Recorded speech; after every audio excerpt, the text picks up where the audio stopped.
This is Phil Williams with the Food Production Podcast. This is episode 68, May 2nd, 2013, and this is part 5 of Permaculture Design. And we're still on features, specific features to consider for a good permaculture design. And today we're going to be talking mostly about water.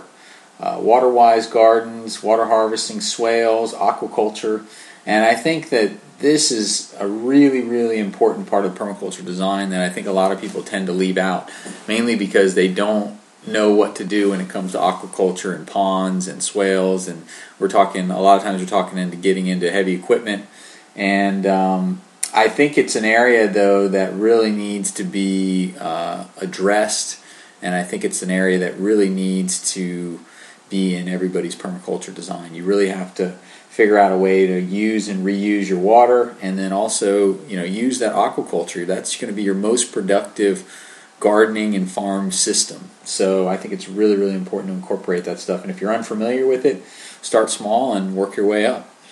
So first thing I want to talk about was water-wise gardens, water harvesting and swales. It's very good permaculture practice to harvest and use as much of the water that comes to your site through rain and runoff as possible. So you can use swales, ponds, rain barrels, wetlands, water gardens, and downspouts. Those are all great ways to harvest water and use the water over and over again. Swales, I think swales should be included in most permaculture designs, in my opinion. And they're simply ditches on contour. And the purpose of a swale is to hold water and accumulate nutrients in the ditch to feed your berm.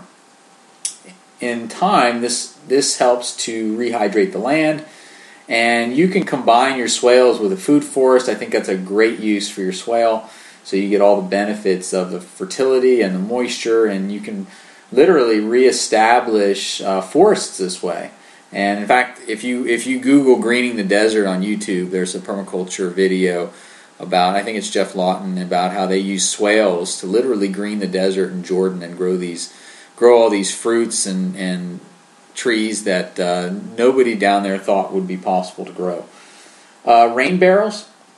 Rain barrels can be used in conjunction with downspouts, but keep in mind that overflow needs to be managed. And the barrels, one bad thing about the barrels, they can be large and fairly unsightly. Another option is to bury a cistern for the water to flow into. You'd also need to have an overflow, but that could easily be directed into a pond. Also, water gardens could be positioned next to downspouts. I think that's actually kind of a cool idea. What you want to do is you'd have put a bunch of moisture-loving plants next to your downspouts, and then have like a stone-lined swale that can disperse the downspout water, or simply use a buried perforated pipe set in gravel to disperse the water out evenly. But that's kind of a cool idea, to just use the water in place. Then you don't have to transport it around the property quite as much. But I have a cistern in my front yard. Downspouts are all routed to the 1,000-gallon concrete cistern, and then there's an overflow to the cistern that goes right out front of my garden, which, to be honest with you, just dumps out in there and doesn't get used for anything at this point. So my plan is to connect that to my pond and also to my swale system. So I want to in the future use that water as well. So swales and water harvesting and all that stuff is really important for your permaculture design. Now let's talk a little bit about aquaculture. And when I say aquaculture, what I'm talking about mostly is natural ponds, frog ponds, fish ponds, wetlands, things like that. And ponds are great for water harvesting and bringing and keeping in a diversity of animals and insects. And also it gives you a diversity of plants for your site, keeping the humidity levels up, reflecting heat and warmth, and it adds an unbelievable amount of productivity that you can't get anywhere else, just on regular soil. So as far as pond types go, there actually are quite a bit of different types of ponds that you can install. The first thing you want to decide, obviously, is what type you're interested in building. So you can build a fish pond, a frog pond, a natural pond, a koi pond, irrigation ponds, fire block ponds, water plant pond, a duck pond, a seasonal pond, permanent pond, and most of the time you're going to be building some sort of hybrid of that aforementioned list. Ideally, you can combine the attributes you want to benefit from with the least amount of effort. For example, I'm planning to build a small natural frog pond. So I'm building a natural pond, and I'm also building a frog pond. And I'm also planning to build a larger natural fish pond. So I'm building a natural pond and a fish pond, and those ponds are going to provide quite a bit of function for me. Now, once you've decided what type of pond you want to build, you want to start thinking about finding a proper pond site on your property. And this can be a little bit complicated and is somewhat dependent on the type of pond you want to build, or you want to install, and the size of it. A pond can literally be you can put a pond anywhere you want, basically, but there's certain things to consider when picking the best spot for your needs. And you might not be able to put any type of pond anywhere you want. I mean, you can put a pond anywhere you want, it just might not be exactly what you want. Like there might be not enough space, it might have to be smaller, or the ground might not be able to be compacted properly for a natural pond, so you might have to use a lined pond. So to get the pond that you want, you have to be smart about the site that you pick. So if you have a valley that can simply be dammed, that is typically the cheapest way to create a pond. Flat sites are always cheaper than slope sites. Position a pond near your garden can give your garden tremendous benefits such as humidity, insect predators, your amphibians with frogs and dragonflies. Or obviously dragonflies not an amphibian, but your amphibians like your frogs are going to be really good pests, insect predators. Dragonflies are also good insect predators. Soil type is also really, really important because if you want to have that unlined, compacted pond, you got to have the right soil to make that work. Now, worst case scenario, if you don't have the right soil for it, and you still want to do a natural pond in the area, you can either bring soil in, or you can just have a seasonal pond in which it'll probably fill up when you get a lot of rain, and then it will dry up in the dry season. And that's not the end of the world. I mean, seasonal ponds attract different types of wildlife, which are equally important to your garden. So let's start thinking about size, shape, and depth. So based on the type of pond you want to build and the site you wish to build it, that's going to help to determine the size, shape, and depth of your pond. If you were to build a circular, clear, warm pond with a lined bottom, that would end up being the least productive pond arrangement that you could possibly build. So, which is interesting because that's typically what people want to build. They want to build a circular pond, they want the water to be completely clear, they want it to be warm, and they want a lined bottom, and they think that's actually the least productive pond arrangement that you could possibly come up with. Now, if you're going to build a frog pond like me, it can't be any smaller than probably, I would say, 12 by 6, foot and a half deep. Foot and a half deep is a good depth, but you really don't want it any smaller than 12 by 6, so 72 square feet at the smallest. So 72 square feet is not very big, so it'd be fairly easy to build one bigger than that. And shallow pond slopes, the slopes of the edges of the pond, if you've got a shallow pond slope, that leads to a lot more plant and animal life. I mean, think about it. The plants and animals can sort of wade into the shallow waters, and there's a lot of edge and a lot of productivity in those shallow areas. Now, if your pond slopes are really steep, you're not going to get all the weeds and stuff growing there, and it's going to be better for mosquito control. So you won't have, because the shallow waters are going to be a lot of your mosquito breeding places.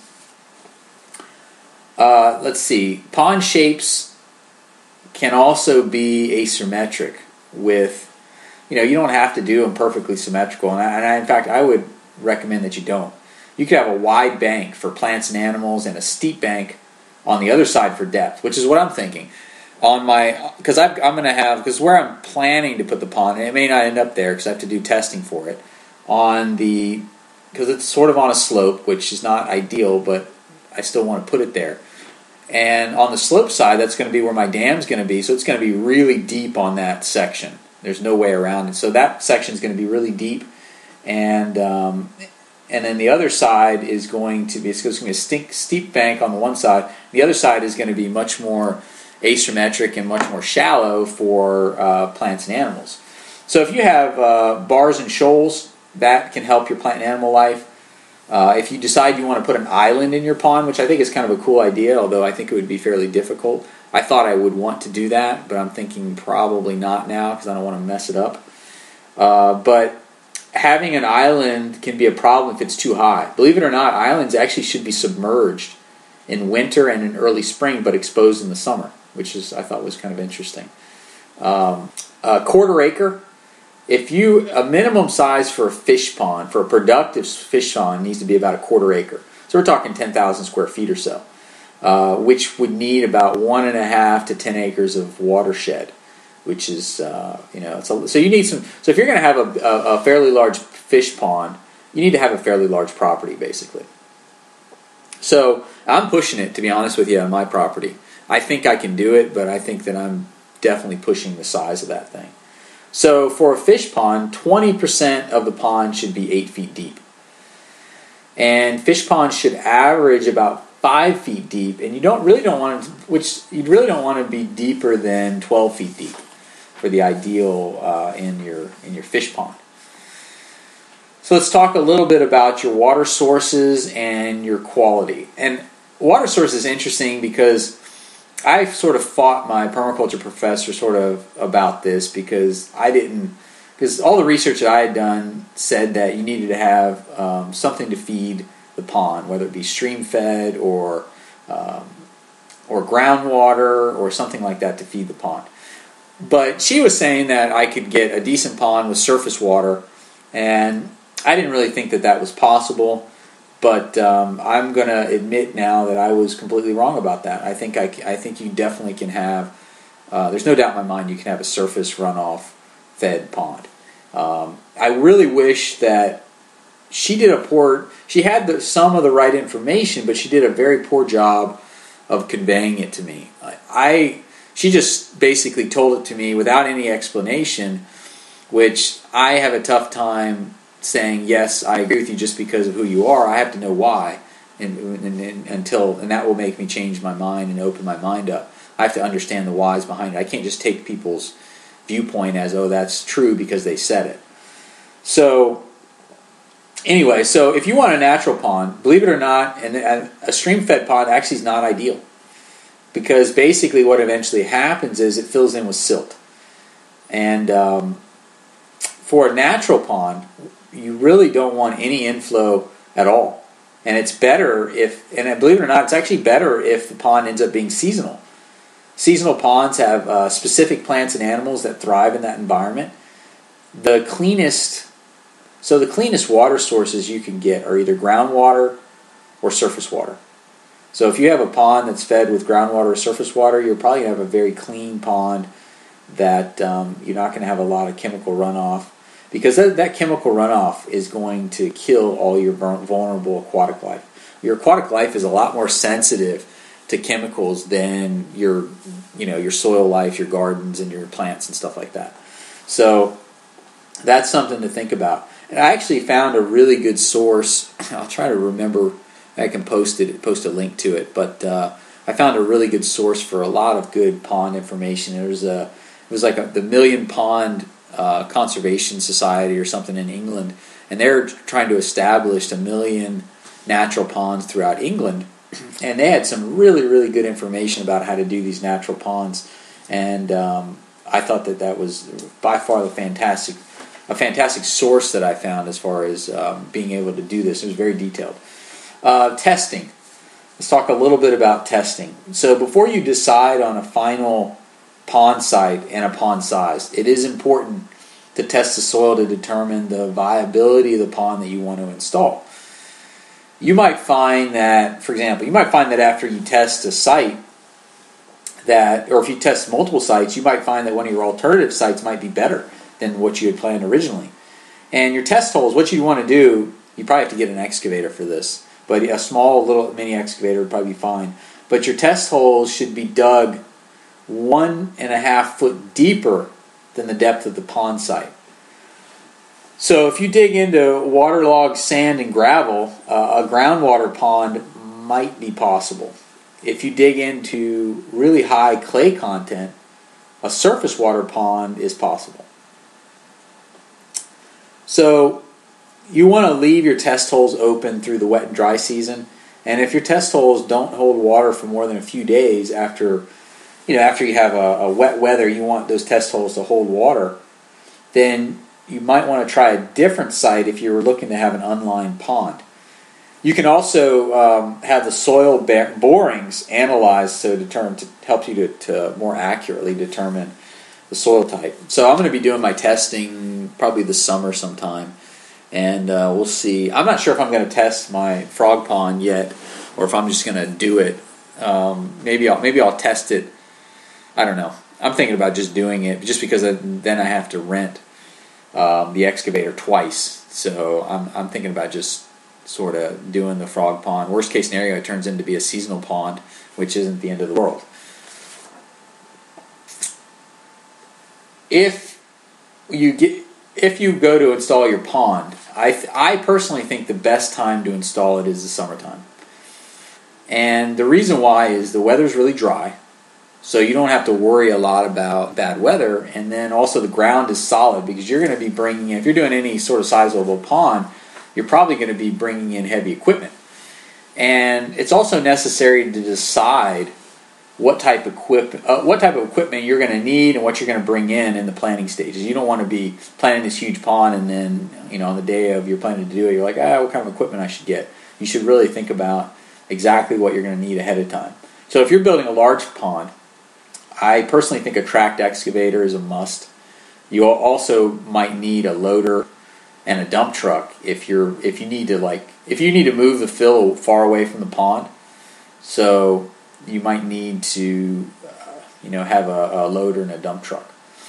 Also, a sheep's foot compactor, that's pretty important, and I think it's needed to seal the pond properly. And a sheep's foot compactor is basically it has these little, almost like they look like little hooves on the drum of the roller, of the compact roller.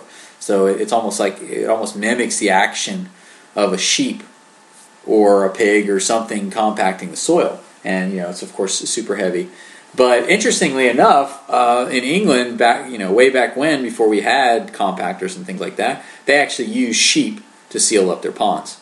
And so we can mimic that, and the machine probably would do a little bit better job. But I think that's an interesting tool to use for to seal it up. Another thing you want to consider as far as for sealing goes is the soil that you need. You're going to need at least 20% clay to hold water. So the soil bottom might need to be, if you're going to be doing a fish pond, you also might need to lime it before filling it. Apparently that's better for the fish. And some people say that you need a liner. That forget about this sealing it naturally. You're going to need a liner to have a good pond. I disagree, because even if you don't have the proper clay content, you can import the clay yourself. You can bring it in, truckloads of clay, and even if the soil doesn't hold water perfectly, and even if your pond is not sealed perfectly, a seasonal pond is still very beneficial to the ecosystem. And the problem with line ponds is they're really high. They're a lot higher maintenance. They're more expensive, and they're also unnatural. So I'm not a huge fan of the line pond, although tends to be what people want to do. Dams. Let's talk about dams. Dams can be cored with clay to prevent seepage. And one thing to know about when you do your dam is it should be, on the water side, it shouldn't be any steeper than a 3-to-1 grade, and even less than that if you can, because you're going to want to make sure that it doesn't erode. You want to get perennial vegetation on that dam pretty quickly so you don't have any erosion. Make sure you don't plant any trees on the dam, because the roots can break the seal. So definitely don't do that. And it's also a good idea to consider installing a manual drain in case you need to drain the pond at some point. If you need to do maintenance on it for some reason, it's nice to be able to drain it. And it's also a good idea to have an overflow, so you don't ever have water overflowing your your dam, because if it starts overflowing your dam, it'll start to wash the top off, and eventually it'll wash your dam out, and then you'll have failure of your pond, which is a bad thing. And you also might want to consider to have like a swale or something to use the downslope water in the event that it overflows from the pond.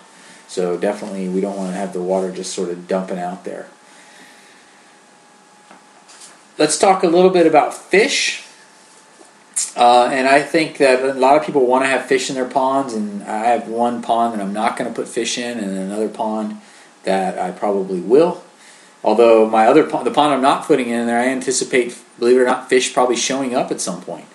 A 500-gram fish is a good size for if you're going to fry something in your pan or something like that. A 500-gram fish is a good size for that. If you have less than 300 grams of fish, it's probably too small and probably not worth cooking. Your small fries, your little fish, when you're establishing your fish, they need to be netted off. And so you'll need a netted off area to grow these fish so the predators don't eat them all. And one thing you can do is you get some small fingerlings, a section of the pond where you can sort of net off. And another thing is to maybe have some underwater logs so your little teeny fish can hide. I actually don't think I'm going to net off any areas, but I'm going to include a bunch of logs and stuff in the pond, so that way these, I put the baby fish in there. Some of them are going to get eaten, but some of them are going to find a way to hide, and they're going to make it. So that's kind of my idea, and that's sort of just mimicking nature, I think. And fish should actually go in, if you want to stock the pond yourself, fish should go in right after the pond's filled, because if you go the natural way, other things are going to come in, and they might not be the species that you want. But if you want a natural pond, that's no problem. Just let nature take its course, and you don't need to worry about stocking things. Warm water species can actually develop a self-sustaining populations in your pond. If you have a pond that's at least 8 feet deep here in Pennsylvania, for example, you can have your warm water fish species, and they'll overwinter in the depths of the pond throughout the winter, and they'll be able to survive. So that's one cool thing about the fish is you can get it if you build the pond right. You don't have to worry about stocking it year after year. You can create a self-sufficient ecosystem that builds on itself. Aeration, that's another thing you need to understand with ponds. Aeration is really important to keep the oxygen levels up for fish. And aeration takes place with plants. So the plants in your pond will help to contribute to aeration, which is important. Wind, so wind across the pond will give it that aeration and the flow disturbance that it needs. 5 parts per million of oxygen in the water is optimal for fish. So we're getting that oxygen through the aeration process. If you have under 3 parts per million, they start to die, basically. And if you have a weed-filled shallow pond, that type of pond is going to be more likely to develop an oxygen deficiency than a clear water, cold, open, flowing pond system. So shade is something that will help to maintain your oxygen levels. If you have it out in the full sun where it's getting all the algae, then you're tending to have more issues with aeration. And there might be instances where you're absolutely fine with a full sun pond, and there's different types of plants and insects that you're attracting in that type of pond versus a deeper fish pond. Solar and wind, actually there are solar and wind commercial aerators that you can get. So if your pond site doesn't quite get the aeration that you want, you certainly can install a commercial aerator, like a solar, or a wind one is something that you could do. I'm thinking of using a solar aerator for my frog pond if needed. I'm not sure if it's even going to be needed or not. I'll wait and see. And then I'm thinking of a windmill aerator for my big fish pond. But I'm going to install the pond and see what happens. Typically, when you first install a pond, you'll tend to get a lot of algae and it will appear to be a problem. The best thing to do, though, is to wait and see how the system balances itself out. before spending a ton of money on an aerator. Now, if you can get an aerator for pretty cheap, then I say go for it. But I'm thinking that because of my large fish pond being on the west side of my property where it gets a ton of westerly winds, actually on the east side of my property where and I get a ton of westerly winds coming in there, I think that it might get enough aeration just from the wind. So we'll see how that works out. But that's sort of what I'm thinking with the aeration side. But it would be cool, if I don't get enough aeration, it'd be cool to have a big windmill out there doing my aeration for me. That would be kind of a cool thing to look at. Wildlife is something else you have to sort of consider with ponds. And believe it or not, the best wildlife ponds, the ones that attract the most wildlife, actually don't have any fish in them at all. And another thing you probably don't want in that type of a pond, that natural pond that has a lot of natural wildlife, you don't want ducks in there. Because ducks can destroy a pond if their numbers get out of control. It's okay to have, if a couple ducks fly in or a couple geese fly in every now and again, it's not a big deal. But if you're actually feeding ducks, and what can end up happening is their numbers get to be so big, and they end up basically destroying all the plant life and all the animal life in the pond. So, if you have a big enough pond, having a few ducks is absolutely fine. But bear in mind that if their numbers get out of control, they can destroy your pond life. Plants, that's something to think about too. In a natural pond, if you want to do a natural pond, you don't actually have to plant anything. Plants and wildlife will literally show up. And a pond only takes, because everything is the succession in a pond life happens so much faster than something in like a forest setting. It actually only takes 2 to 3 years for a pond to mature, which I think is, for a natural pond to mature, which I think is really cool. So I'm thinking for my frog pond, I'm probably not going to plant anything. Maybe, I don't know, I might plant a few things, but for the most part, I'm probably not going to do much on the frog pond. I'm just going to sort of let it go and see what shows up. Mosquitoes are usually the thing that everybody's concerned about when we're talking about aquaculture and ponds and frog ponds and things like that. Everybody's like, oh, I don't want to get mosquitoes, and that's always the big fear. And aeration and fish are what will typically keep your mosquitoes at bay. So you want to avoid, if you don't want to have mosquitoes, you want to avoid stagnant water, because that's what mosquitoes will be breeding in. And certain fish, such as goldfish or mosquito fish, will actually eat the mosquito larvae. So you can certainly have a decent pond. You can have a decent pond system and not have mosquitoes if it's a balanced system. And in the beginning, if you tend to get a lot of mosquitoes, it might be smart to wait and let that system balance out. Because if you've got mosquitoes, chances are the predators are going to come in. And if you're really bothered by it, just put an aerator in your pond and let it aerate, and maybe put a few small mosquito fish or something like that. But I don't think that I don't think that ponds necessarily give you tons and tons of mosquitoes. I mean, you'd be shocked at how small of a little puddle that mosquitoes can breed in. And just because you have a pond doesn't mean you're going to have a bunch of mosquitoes breeding in it. Anyways, that's going to be it for part 5 today. I'll be back with part 6 next week, and we're going to be talking more about specific features in permaculture design. I know that I'm going to be talking about incorporating small animals into the design, so we're going to be more on the features. So hopefully you'll listen next week, and thank you for listening to the Production Podcast.